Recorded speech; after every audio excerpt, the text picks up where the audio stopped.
কিন্তু আমাদের সাথে রব খতম হয়ে গেছে। আপনি জানেন আল্লাহ বান্দার সাথে কথা বলে? কত বান্দা আছে একা একা হাঁটে, আল্লাহর সাথে কত কথা বলে, কত মায়া করে, কত মোহাব্বত। আশেকে কান্দে, মাসুকও কান্দে। সেই জমানা, সেই মাহফিলের সেই রং খতম হয়ে গেছে। এখন তো যেতে ইচ্ছে করে না কোথাও, বাধ্য হয়ে কিছু জিম্মাদারির কারণে আসা। কারণ আমরা যেগুলা বলতে চাই সেই কথাগুলাই তো বলতে পারতেছি না। তো রং তামাশা হয়ে গেছে, রং তামাশা হয়ে গেছে সবাই। আমরা ইল্লা মাশা আল্লাহ, ইল্লা মাশা আল্লাহ। সম্মানিত উপস্থিতি, এই ইশক, এই মোহাব্বত ভিতরে জন্মান। আল্লাহ যখন আল্লাহর বান্দার পরিচয় দিচ্ছেন, আল্লাহ বলতেছেন ওয়াল্লাযীনা আমানু আশাদ্দু হুব্বাল লিল্লাহ। যারা আমার প্রেমিক, যারা মুমিন, তাদের পরিচয় কি? তাদের অন্তরে তুমি যদি মোহব্বত খুঁজো, দেখবা যে সবচেয়ে বেশি মোহব্বত আমার, সবচেয়ে বেশি মোহব্বত আমার। আমার আল্লাহর কোন সময় নাই। আপনি দেখেন, কোন সময় নাই। সেই আল্লাহ ইন্নাল্লাহ ওয়া মালাইকাতাহু ইউসাল্লুনা আলান নবী, নবীর উপর সালাত পড়েন, পড়েন, পড়বেন।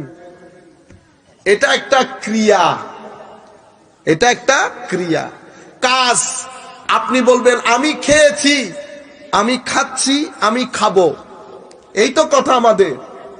আমার আল্লাহ ইচ্ছে করলে বলতে পারতেন আমি পড়েছি, দরুদ পড়েছি, পড়েছি হলে পড়া শেষ, খতম। পড়বো, ভবিষ্যতে পড়বে। কখন পড়বে আল্লাহ জানে, তার রসুল জানে। এখন পড়ছে না, আগেও পড়ে নাই। কিন্তু আমার আল্লাহ বলতেছেন কি? মাদ্রাসার উলামায়ে কেরাম বুঝবেন, আল্লাহ জুমলাই ফেলিয়ার মাধ্যমে কথা বলেন নাই, জুমলা ইসমিয়ার মাধ্যমে করছে। ইসমিয়ার ফেলিয়ার মধ্যে ফারাক হচ্ছে। ফেলিয়ার কর্ম শেষ হয়, ইসমিয়ার কর্মের কোনো শেষ নাই। ইন্নাল্লাহু ওয়া মালাইকাতাহু ইউসাল্লুনা আলান নবী। সালাত পড়ছে, সালাত পড়বে, কোনো অতীত নাই। কখন থেকে পড়ছে, কতদিন পড়বে, আল্লাহ জানে, আল্লাহ জানে। কার উপর পড়তেছে? কোন নবীর উপর, রসুলের উপর না। কিসের উপর না? রসুলের উপর না, নবীর উপর পড়তেছে। আল্লাহ রসুল বললে অসুবিধা কি হইতো? রসুল বললে অসুবিধা হইতো, কারণ রসুল তো আমার নবী হইছেন পরে। নবী কখন থেকে? যখন কোনো কখন ছিল না, তখন থেকে নবী। আপনারা বুঝতে পেরেছেন তো? নবী কখন থেকে? কখন থেকে তো বলতে পারবো না, কিন্তু আমার নবীকে জিজ্ঞেস করা হয়েছিল। তো আমার নবী এখন কি বলবে? যিনি জিজ্ঞেস করতেছেন ওনার জ্ঞানের তো একটা লিমিটেশন আছে, ঠিক না? আপনি যদি সৌদি আরবের লোককে বলেন আমি কিশোরগঞ্জ থাকি, কি বলবে সে? তো তখন তার মাথা খারাপ হয়ে যাবে না? বাইরে ভাই, কিশোরগঞ্জ না, দেশের নাম বল, দেশ।